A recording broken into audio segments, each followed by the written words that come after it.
It's been a while since we've had a true flagship killer, and I think this smartphone just might be it. Introducing the Nothing 3A Pro in black.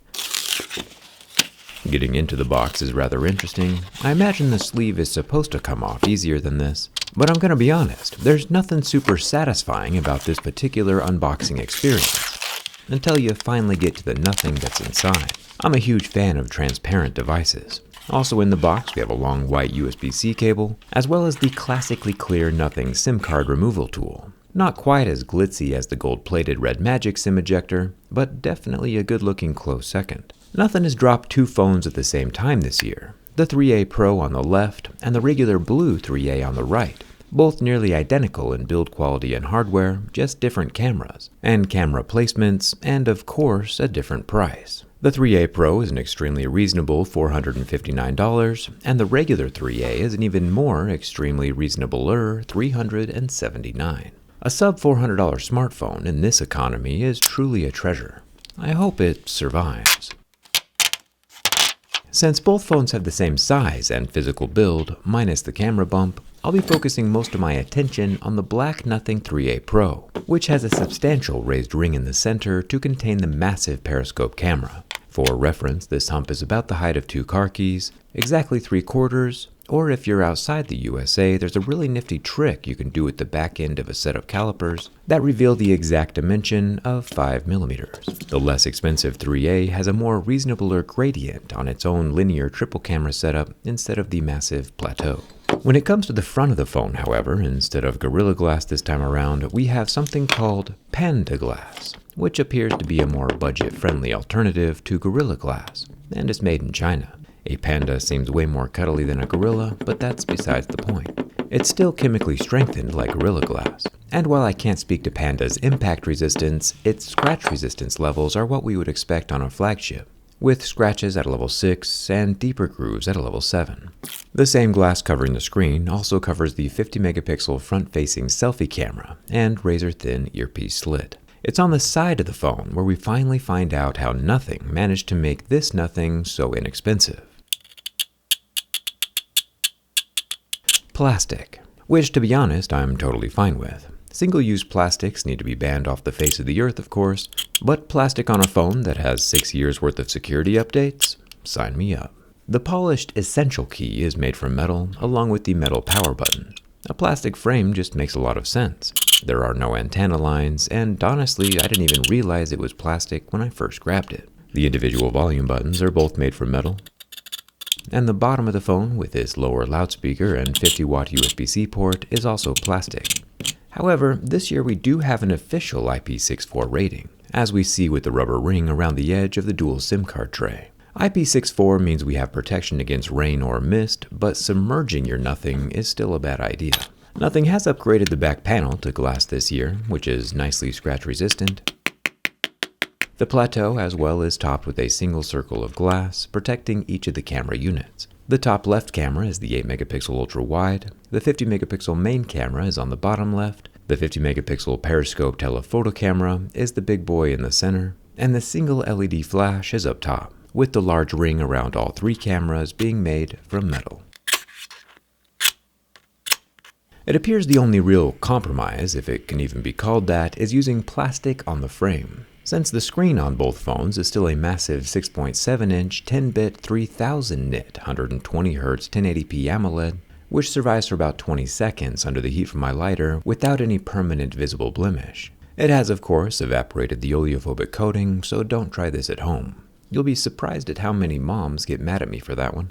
I am a professional, however, so feel free to leave the testing to me. Both phones do have an under-display optical fingerprint scanner, which when slathered with level 7 deeper grooves is still able to read my fingerprint and unlock the phone every single time, so thumbs up for that.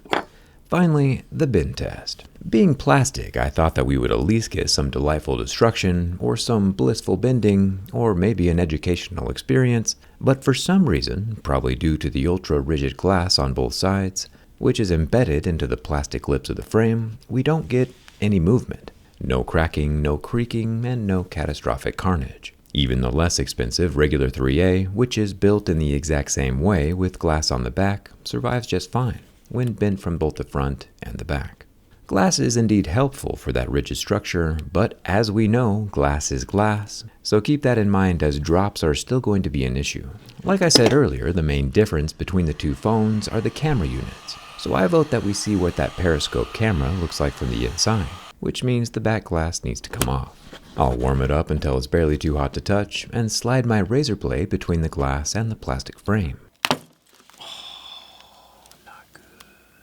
I did that, obviously, as an example of what not to do, since the adhesive was obviously not fully soft enough to start pulling on. Anyway, with the adhesive now fully sliced away, it's cool seeing the camera units basically already exposed. The camera housing comes away with the tinted back glass. I thought it was kind of interesting here that the directional microphone on the back glass has its own waterproofing mesh over the whole opening. This microphone is used for ambient noise reduction during phone calls and picking up better audio during video recordings. We also have two gold contact pads for the LED flash. The glyph interface, which I forgot to show you earlier, is still attached to the phone body. If the 3A Pro survives the teardown, I'll have to show you what that looks like when it turns back on. Which reminds me, I should probably turn it off first. Now, here's where we have to be a little more careful. There are 9 visible T5 screws which need to be removed, but there are also some hidden Phillips head screws just waiting to mess everything up. If you lift up some of the decorative embellishments, you can find most of the screws. These embellishments are designed to mimic the large ribbon cables that traverse the space between the motherboard and the charging port board. There are 3 more Phillips head screws on the bottom and 7 Phillips head screws at the top, one of which is hidden extremely well, and I didn't end up finding that last hidden location until it was too late. But now we all know where it all is, and I'm happy to take one for the team. The battery comes out easy enough. Nice work, nothing. Big fan of that. Every smartphone needs to be recycled eventually, and it's nice to plan for the future. Making that 5,000 mAh battery easy to take out makes future material separation and recycling easier. With the battery gone, we get a look at what the real ribbon cables actually look like. The 2 long ribbons sit right on top of the vapor chamber. The lower 50-watt charging port board can come out, and Nothing's loudspeaker, which has its waterproofing mesh over the opening, as well as has balls inside. A $460 smartphone with balls inside is a pretty solid deal.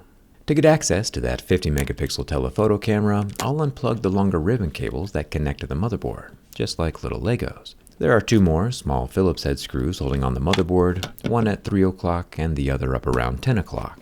Then the motherboard can ungoopify itself from the aluminum midframe. Apparently, this aluminum midframe is made from 100% recycled material, and is probably what helped the phone stay in one piece during the bin test. There is an extraordinary amount of thermal paste up in here. Down at the bottom of the frame, we have a super small square vibrator motor, the optical fingerprint scanner, and more waterproofing mesh over the loudspeaker opening. Grabbing the motherboard with its camera still attached, remember these upgraded camera units are the main difference between the 3A and the 3A Pro. Up top is the 8-megapixel ultra-wide camera with no OIS. Then we have the 50-megapixel main camera, which does have OIS, and the 50-megapixel telephoto with internal OIS. Normally I like to keep these cameras in one piece, but considering I'm bored today and we already broke the back glass, let's dive a bit deeper than usual. A zoom lens or zoom camera requires a bit of extra distance between the lens and the camera sensor. The longer the lens, the longer you can zoom. Instead of nothing making the phone over an inch thick in just one spot, which would be kind of funny actually, they decided to extend the sensor out horizontally and use a prism or mirror to redirect the light into the sensor. This isn't new, obviously, it's just new for nothing. The inner portion of the lens rides on magnets to focus the image, and just like on the main sensors that are flat, these electromagnets can also provide internal optical image stabilization. You can see how the prism, which can be seen from the camera bump, is taking the image and throwing it horizontally to the sensor that I shattered a few seconds ago. Honestly, I think it's a pretty cool setup, and I think Nothing is on the right track here with the inexpensive line of flagship phones. The Nothing 3A Pro can accomplish 90% of what a flagship 3 times its price can accomplish, and the plastic frame does not bother me in the slightest. A plastic back also wouldn't bother me, but I do see the benefit of glass, and a heavier phone just feels more premium, even if that's all in my head. I did say I would show off the glyph interface, and lucky for us, the phone is still fully functional. Nice work myself.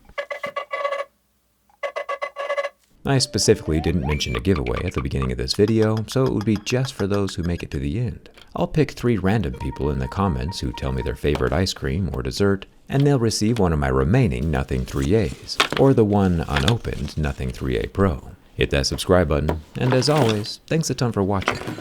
I'll see you around.